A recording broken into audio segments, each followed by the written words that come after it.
All right, good afternoon. We are now ready to get started with the Florida press conference. I'd like to remind you once again there is no videotaping, no flash photography. Please make sure your phones are on mute.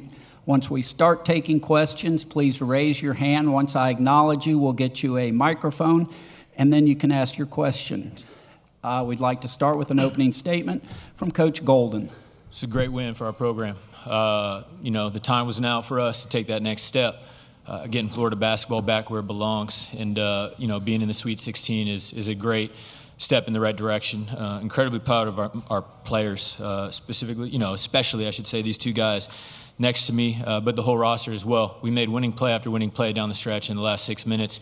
After about 34 minutes of it not looking like it was going to go our way, and that's the benefit of having three great senior leaders in the backcourt and some young, hungry front court players that'll give it their all to compete on every single play. And it wasn't necessarily pretty for majority of the game for us, but that 8-0 run down the stretch, I think it finished with about 40 seconds, if this stat sheet is right, was huge. And these guys, our players, delivered today.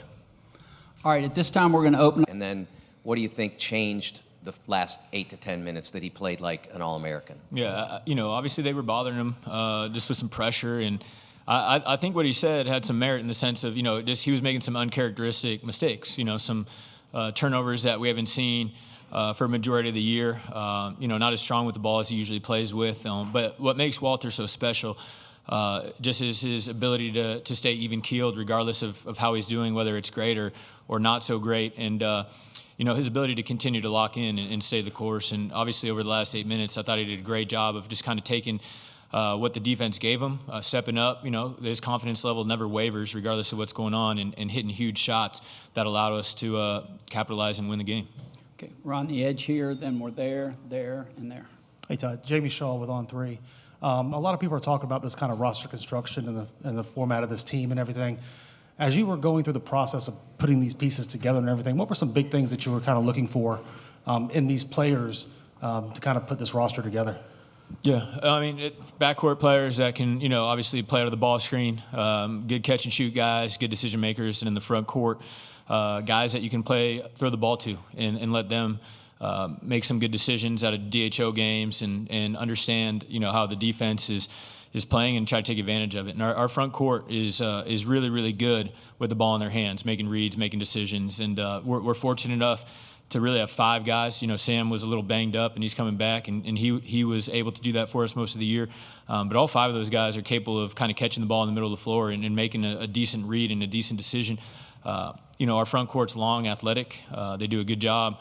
They all play with high motors, and they're all our guys are really intelligent young men that understand how to play the game. Okay, Cooper on the edge there, and then the front.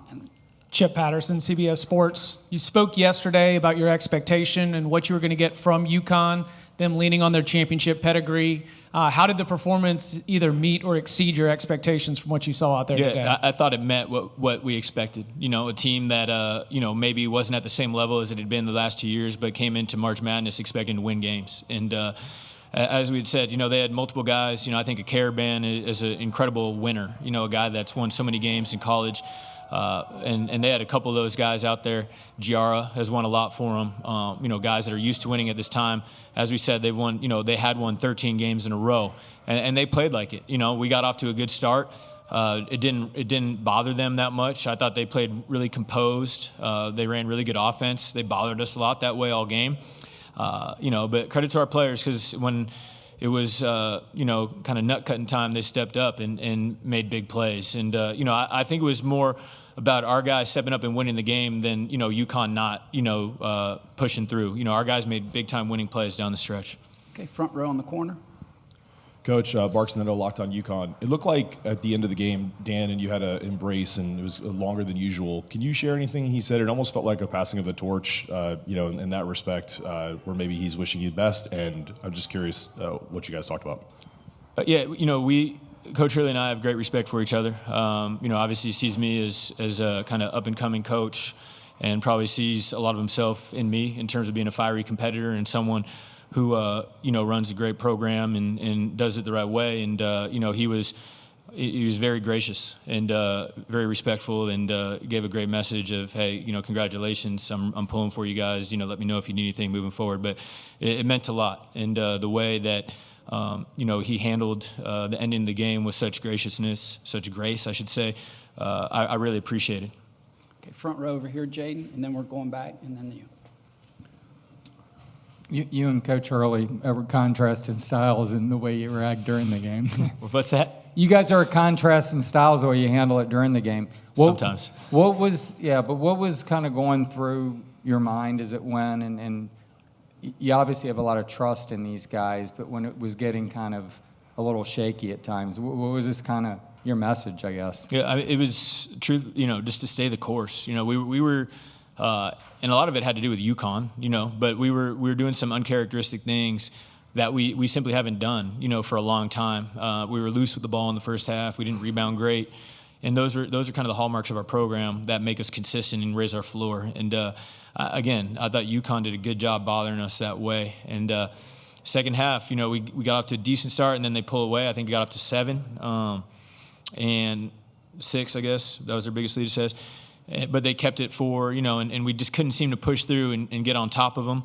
And we're down by, I think, 2 or 3 at the under 4 media. And again, it was just like, hey, it's now or never, man. If we can't find a way to pull back out in front, over these next few minutes, then we're going home. And we just had some guys step up and make huge winning plays down the stretch. Obviously, what Walter did out of the ball screen, hitting those stop behind threes, but the free throw offensive rebounds, I think Tommy poked one out, or Elijah poked one out to Tommy, and then Tommy, I think, poked one to Elijah where he got that dunk. Those were the 2 big winning plays that I'm pretty sure we'll go back and when we break down the film, we'll say, all right, these were the 2 instances that allowed us to kind of steal this victory. Okay, back on the edge here. And gentlemen, I'm afraid this is the last question. David Hale with ESPN. Todd, after the Norfolk game, you said, I'd rather have not been challenged so much and have your foot on the gas.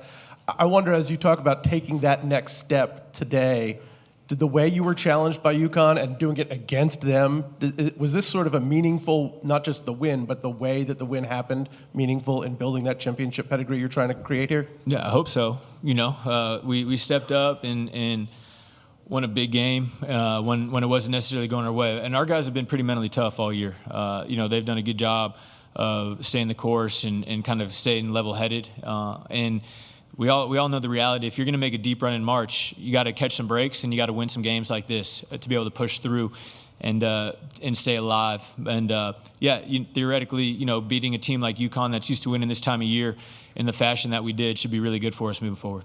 Okay, I'm afraid that's all the time we have. Coach, thank you very much. Congratulations. Thank you. Good luck in San Francisco.